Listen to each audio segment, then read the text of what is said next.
Hello and welcome back to a rather windy Italy. I know, a bit bizarre. So if you hear lots of bugs in the background and lots of wind, I'm sorry about that. It's not your usual driving rain and noise that you expect with my video, so stick with me. So if you haven't already guessed, I'm currently away, but with work, my day job, somewhere a lot hotter and sunnier than Haworth. And whenever I've had 5 minutes to myself, I've snuck off with the book. And of course, the book I packed was Wuthering Heights. But I've come to a very strange conclusion. Reading Wuthering Heights in the blazing sunshine just doesn't make sense. I'm lying by the pool, the sky completely clear, and everything smells of holiday. And in my head, Cathy is running barefooted across freezing moorlands. Heathcliff is growling into the wind, and the landscape is basically howling at everyone. It's like everything around me and everything in the story are clashing. I'm too hot, the book is freezing cold. There's all fog and frost and thunder in my head, and meanwhile I'm reaching for more sunscreen. I mean, it is so confusing and honestly very Bronte. It really makes me think about how much the place where you read a book shapes how it hits you. So in this video, I want to talk about what happens when I read one of the coldest, wildest novels I know in the middle of the Mediterranean sunshine, and how Emily Bronte's writing is so strong that the Yorkshire weather still manages to creep in, even to this very windy Italy.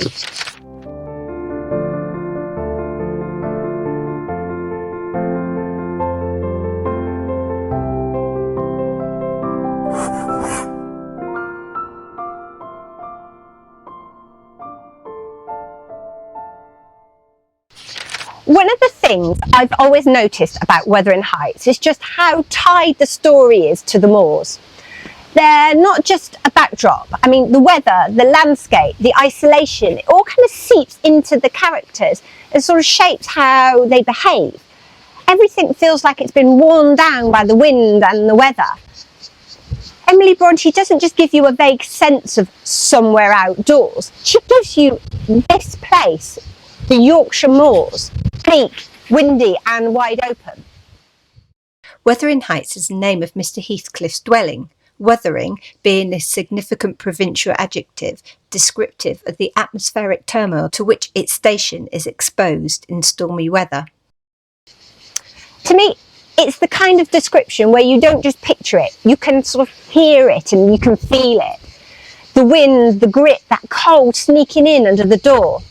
Which is why reading it somewhere warm kind of feels odd. So here I am surrounded by these terracotta rooftops and the distinctive hum of the summer insects and that kind of soft gold and calm. And that's the exact opposite of the world that I'm reading in this book. Even the weather in Wuthering Heights has its own mood. There's a bit where Lockwood tries to walk back through a snowstorm and it says, "The snow began to dry thickly, and the wind blew with such fury that I could hardly force my way against it." I mean, you read that and suddenly you are chilled to the bone, even when you've just put on factor 50. But it also shows just how vivid Emily's writing is. Even when everything around me is peaceful and sunny, she still has managed to bring in that wildness. There's a sort of emotional storm in the book that cuts through everything, even real life weather. And it makes me wonder, does the place where you read a book change how you experience it? Let me know in the comments if you've ever sort of had that strange mismatch. Did it take you out of the story, or did the writing win in the end? I'd love to know.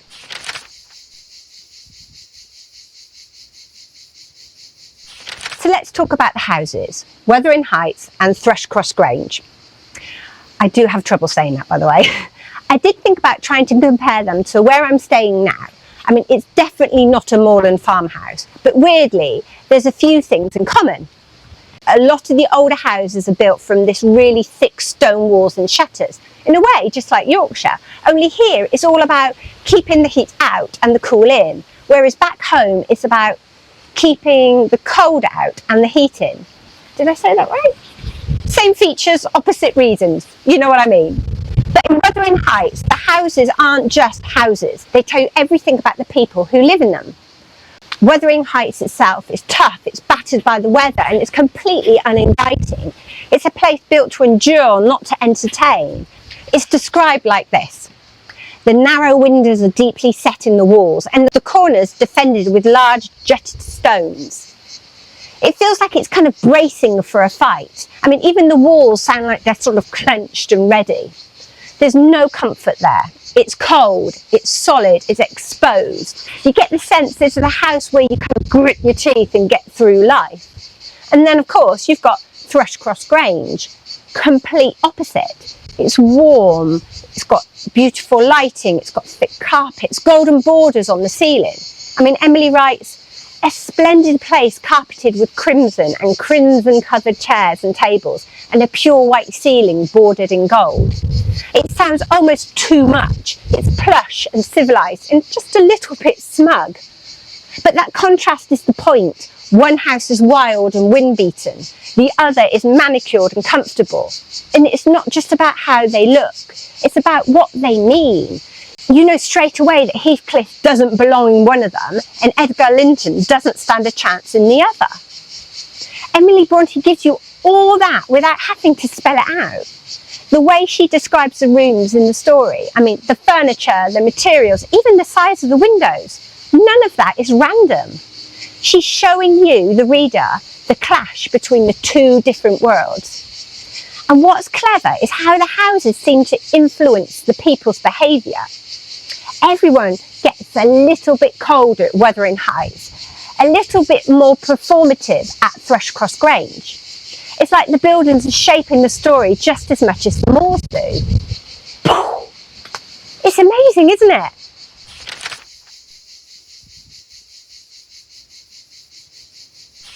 One of the things I've always loved about Wuthering Heights is how deeply Emily Brontë seems to feel the landscape. She doesn't just describe the moors, she sort of pours them into every part of the book. You get the colours, the mud, the wind, which I'm getting to, and the emptiness. And none of it is softened or romanticised. It's harsh, it's real, and you can tell she knew it. I mean, she walked it. It's not just some dramatic setting that she's made up, it is her home. Pure bracing ventilation they must have up there at all times. Indeed, one may guess the power of the north wind blowing over the edge by the excessive slant of a few stunted firs at the end of the house. That line always makes me feel like the wind is coming straight at me. I mean, you can see the trees almost bending out of shape. And you feel that cold that's hitting you straight in the face, even if you're kind of like me, halfway through a bottle of sunscreen in beautiful Italy. What I love about her writing is that she never tries to make the moors beautiful or comforting. She's not painting this pretty picture. She's telling you exactly what it is like to be out there, completely exposed. And I think that's why the characters feel so wild and intense too. Cathy especially, I mean, that moment when she says, I wish I were a girl again, half savage and hardy and free. It's not just about her being dramatic. It's her longing to be the moors again. It's part of who she is. The landscape and the people are all sort of like tangled up together, and you can't really separate them. The houses, the weather, the way the people speak, it all feels like it's grown out of the same ground. I mean, it's probably why it feels so strange reading it here, where it's hot and gentle and golden. And it made me realise how tied this book is to the very practical place it was written, and how that place gives the whole story its edge.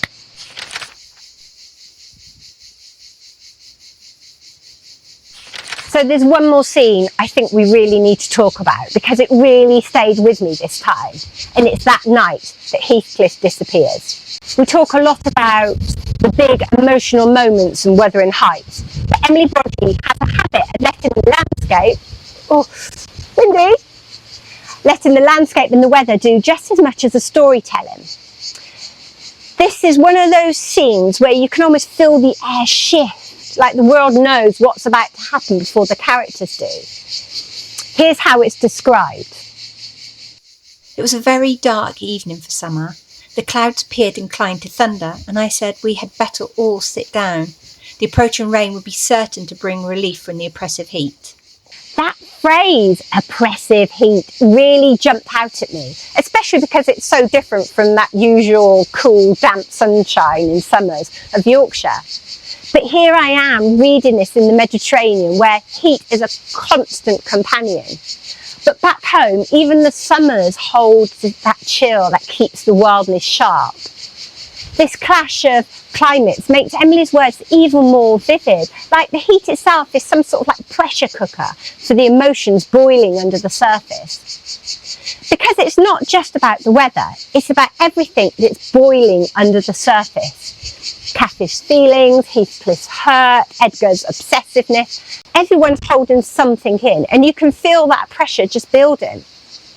The storm hasn't broken yet, but you know it's coming. It's that thick, heavy, atmospheric feeling where everything sort of feels too still. And then, of course, the moment cracks. Heathcliff hears Cathy say she won't marry him, and he leaves. It's one of those turning points in the story that feels completely tied to the mood of the night. If it had been a clear, breezy evening with birds singing and nice sunset, the whole thing might have read completely differently. But Emily gives us thunderclouds and heat, and everything feels close and tense and slightly unbearable. That's what I think she's so brilliant at. She's using the weather as part of the emotional fabric. It's not just a description, it's part of the drama. The world around the characters respond to what they're feeling. Sometimes it even seems to know more than they do. And what's even more impressive is that it's subtle. You don't always notice it until you've read it again and again, or for me, until you find yourself reading it somewhere completely different, trying to match the mood of the book with the reality around you. I suppose that's why this scene really hit harder for me this time. Here I am in beautiful, slightly windy Italy, where the evenings are warm and the air smells of these beautiful agapanthus all around me. And I'm reading about a night where the heat feels like a threat, not a luxury. It just goes to show how specific Emily's world is, and how it doesn't need to match your surroundings to just pull you in.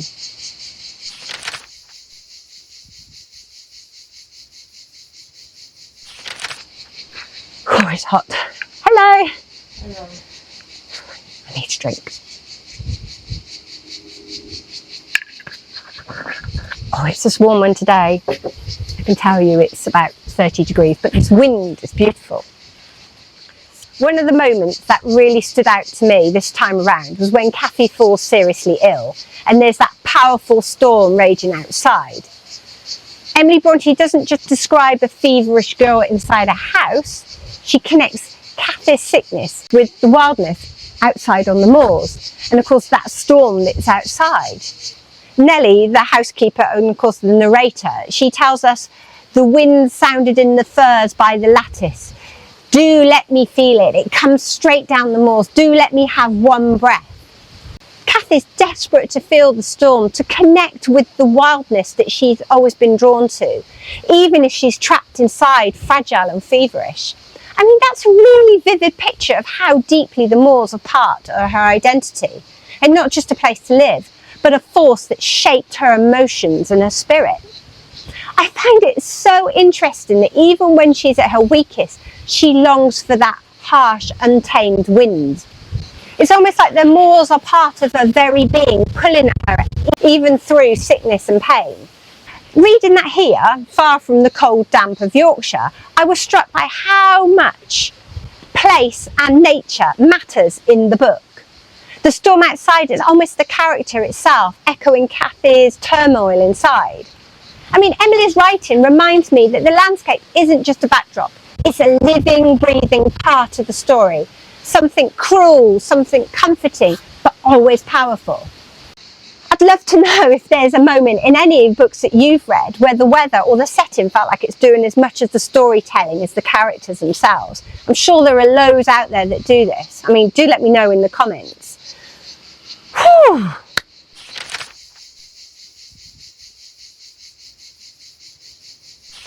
Oh my goodness, this wind today.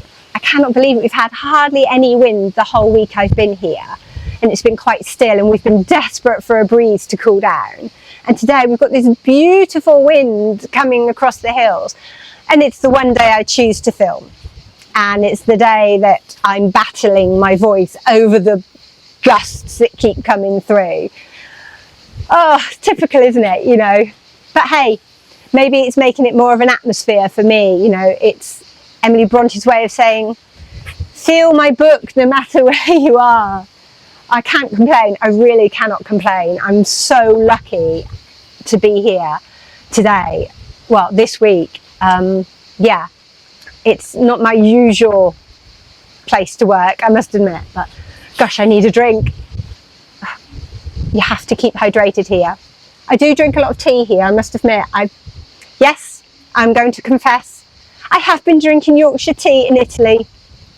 Sorry about that, Italians, but no. There's only one place you can get decent tea. That's Yorkshire. So, but a bit of water to keep me going. Right, where were we?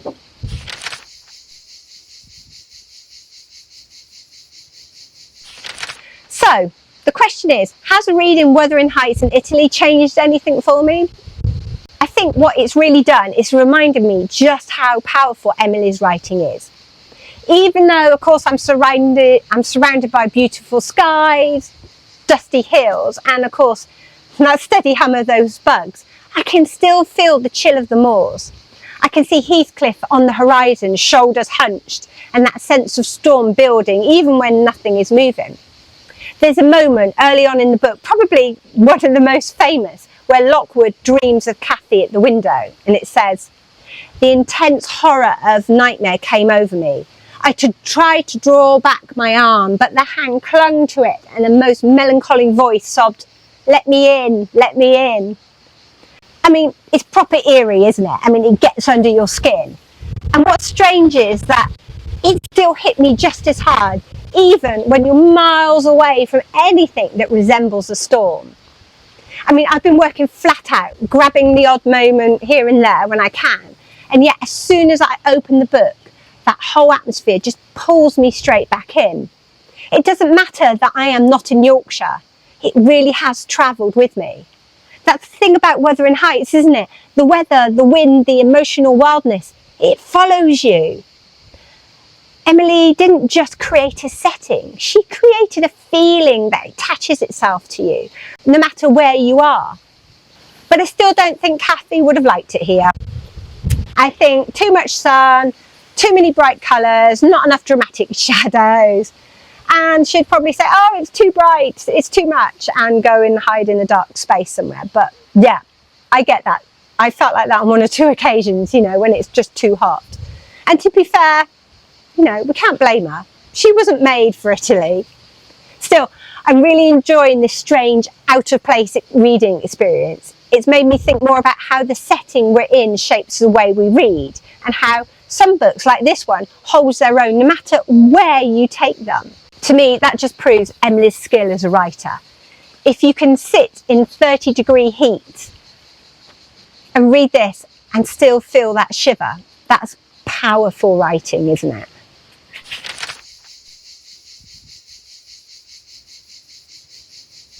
But also the bugs. There are a lot of them today shouting and not shouting. The landscape and the weather just do. Where the evenings are warm and the air smells of these beautiful agapanthus. It just goes to show how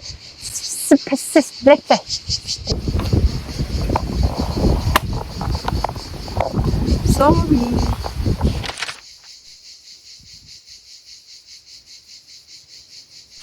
So I'm going to head off for another drink, I think, and finish reading. I've only got a little bit to go.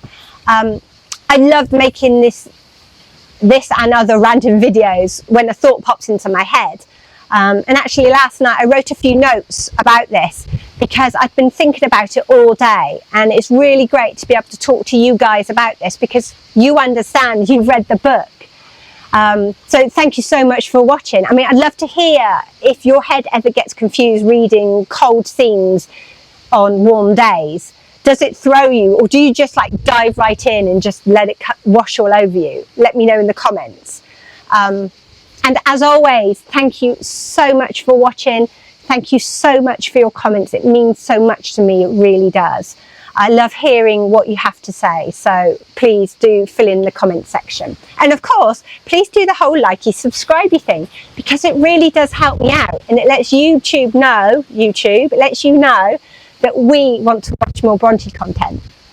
Have a great weekend, no matter the weather, and I will see you the Friday after next for more Bronte adventures. Take care, and I'll see you soon.